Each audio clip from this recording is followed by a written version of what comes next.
Hari ini kamu akan belajar struktur kebahasaan teks fantasi. Miss berharap kamu sudah membuka catatan kamu, membuka buku pegangan kamu, menyediakan pensil, pulpen, ataupun stabilo, supaya kita sama-sama saling menyimak.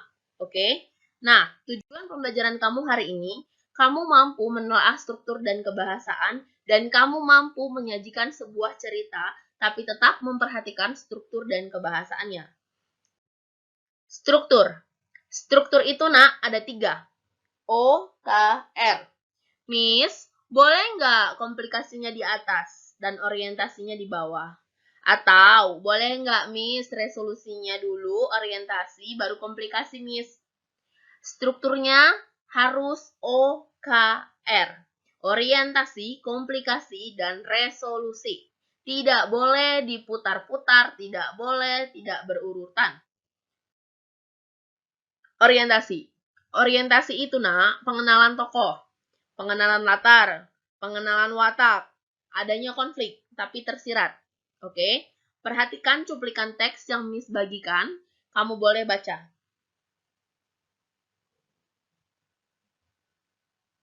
Oke? Ada kata ataupun ada kalimat, coba Miss baca ya. Namaku Agil, remaja biasa yang suka berpetualangan. Kemanapun aku pergi, disitulah petualanganku dimulai. Seperti saat aku di Pulau Lombok. Namaku Agil, pengenalan tokoh. Di Pulau Lombok, latar.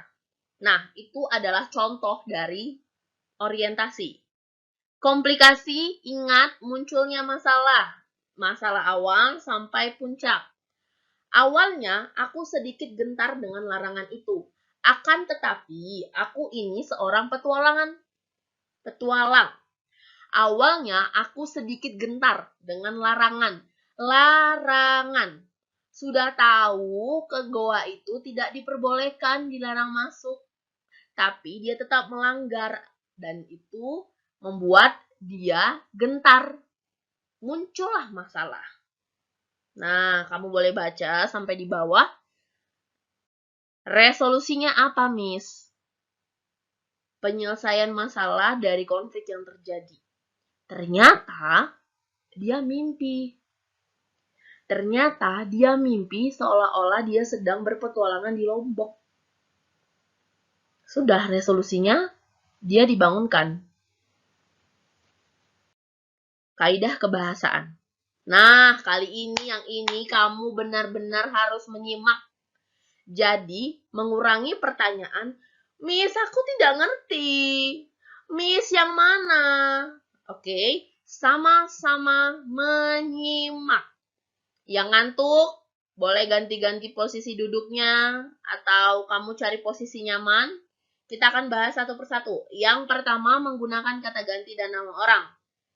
Sebagai sudut pandang penceritaan. Aku, mereka, dia, Dono, Anto. Menggunakan kata yang mengecap panca indera.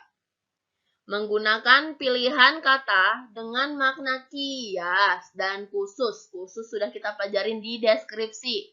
Kias itu adalah makna yang tidak sebenarnya.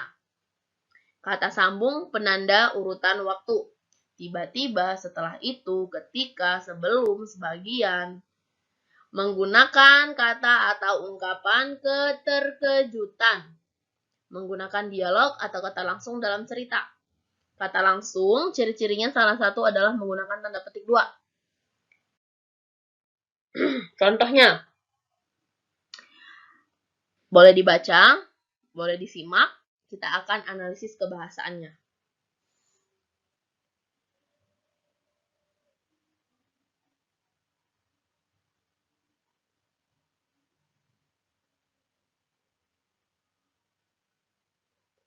Ada kata aku.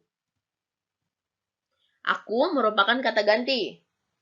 Ingat ya, yang tadi 6 kaidah kebahasaannya. Yang kedua, di Pulau Lombok. Kata yang mengecap panca indera menyatakan tempat. Yang ketiga, aku berlari seperti singa yang siap menerkam mangsanya. Nah, ini khusus atau kias? Makna kias. Selanjutnya, aku menganga lebar karena terkejut. Aku menganga lebar karena terkejut. Ungkapan keterkejutan. Tiba-tiba gunung di belakang kami meletus. Tiba-tiba. Urutan waktu. Tiba-tiba, kemudian, sesudah, sebelumnya, seharusnya. Ada tanda petik 2. Merupakan apa tadi Miss bilang sebelumnya? Ya, kalimat langsung. Nah, ini adalah kaidah kebahasaan. Miss berharap kamu paham.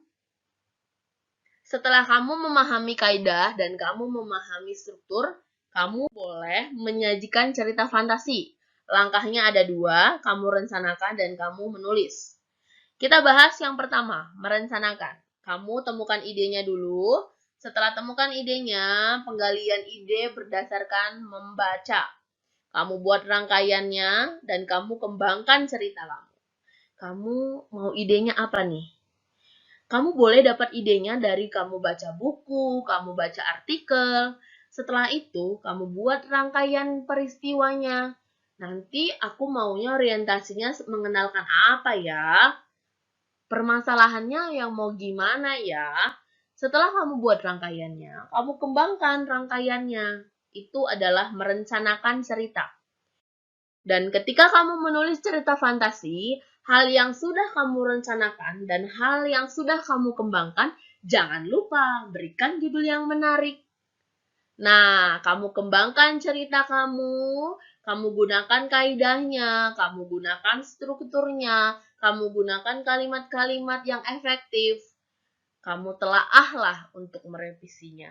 Telaah itu mengkoreksi, atau kamu boleh cek ulang. Setelah itu, kamu boleh mempublikasikannya.